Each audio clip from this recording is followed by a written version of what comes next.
श्री स्वामी समर्थ सात स्वामीची या यूट्यूब चॅनलवर तुम्हा सर्वांचे स्वागत। आज आहे ऋषी पंचमी आणि त्याच्यासोबत गजानन महाराजांचा पुण्यतिथी दिवस। आजचा दिवस चुकवू नका। काय आहे आज गजानन महाराजांची पुण्यतिथी आहे आणि तो काळ 115 वर्षानंतर आलेला आहे। हो, 115 वर्ष।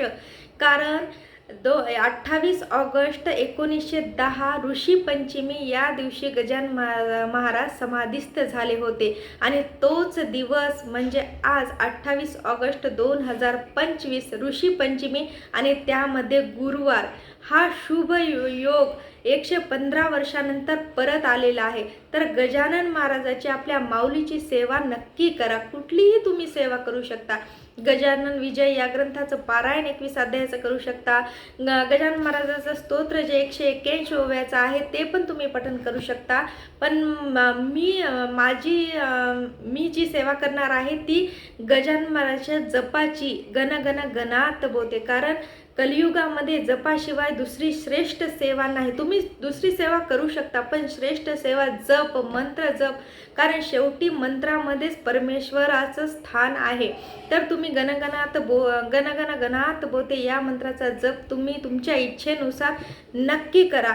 आज आपण रात्री ठीक 10 वाजता गणपती बाप्पा सोबत गजानन महाराजाचा पण लाईव्ह जप घेणार आहोत सात स्वामीची या यूट्यूब चॅनलवर। तर तुम्ही तिथं पण जॉईन होऊ शकता। ठीक रात्री 10 वाजता जपाला सुरुवात करणार आहोत आपण।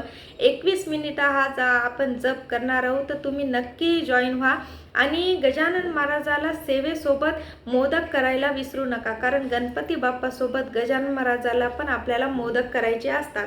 कारण गणपती बाप्पाची स्थापना जी आपण गणेश चतुर्थीला करतो ते तर खरं गजानन महाराजांनी सुरू केलेलं आहे। गजानन महाराजाच्याच आज्ञेवरून लोकमान्य टिळकांनी ही परंपरा सुरू केलेली, प्रथा सुरू केलेली आहे। तर गणपती बाप्पा सोबत गजानन महाराजाला पण मोदकाचा नैवेद्य नक्की करा।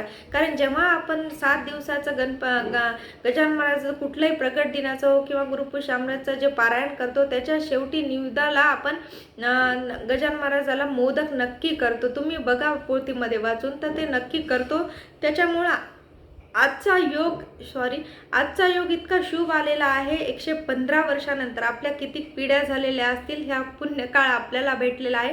तर सेवा चुकू नका, मोदक करा गजानन बाबाला आणि सेवा नक्की करा। श्री स्वामी समर्थ आणि जॉईन व्हा ठीक रात्री 10 वाजता गजानन महाराजाच्या जपासाठी। धन्यवाद। श्री स्वामी समर्थ।